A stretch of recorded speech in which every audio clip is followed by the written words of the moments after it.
Hey everybody, this is Caroline at lifeiscaroline.com, and I wanted to show you my way of top stitching fabric masks. So there are a couple things that are necessary to do it the way I have been doing it. One of them is that you need to be able to do a triple stitch on your machine.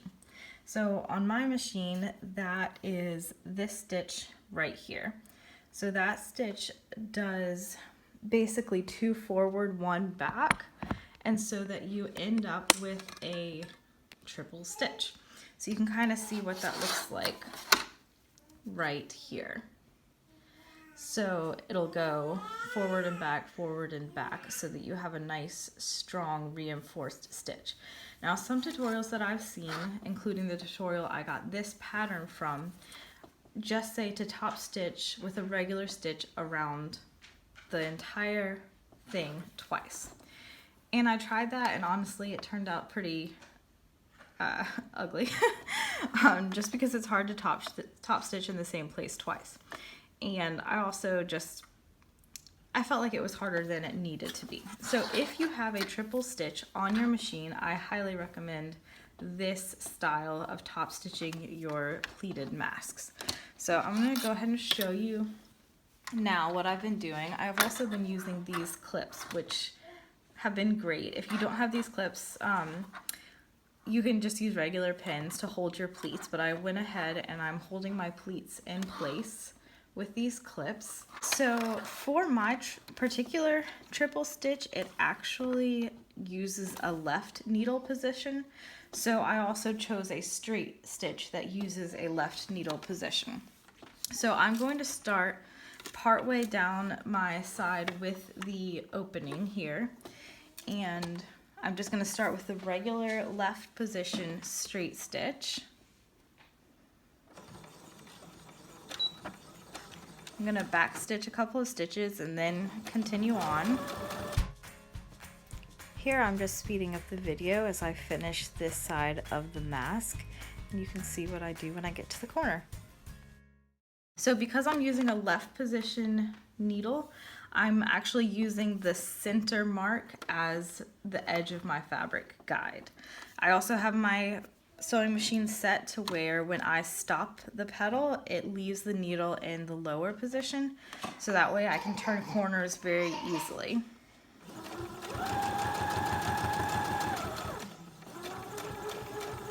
So here I'm getting over to the corner, and you can see I've got my clips here for my pleats. So what I'm going to do is go ahead and switch my machine to my triple stitch setting while the needle is down. And I'm going to go ahead and rotate and remove my first clip here. If you're using pins, you would at least remove the first pin. And so now as I rotated that, I'm going to sew the short pleated edge with a triple stitch.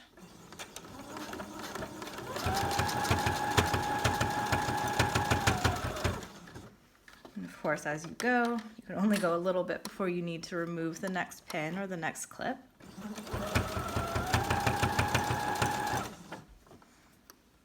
And when you remove them, you want to make sure with your left hand you're holding that pleat in place, because all of a sudden it has nothing else holding it in place.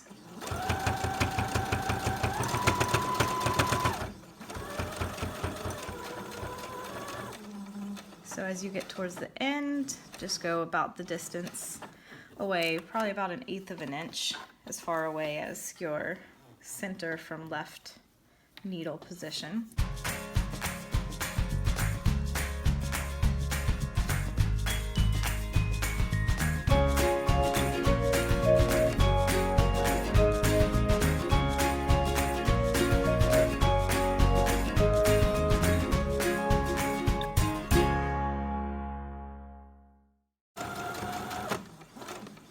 Okay, so now I am back again to a pleated side, so I'm going to lift the presser foot, rotate, remove the first clip, put the presser foot back down, and go back to my triple stitch setting.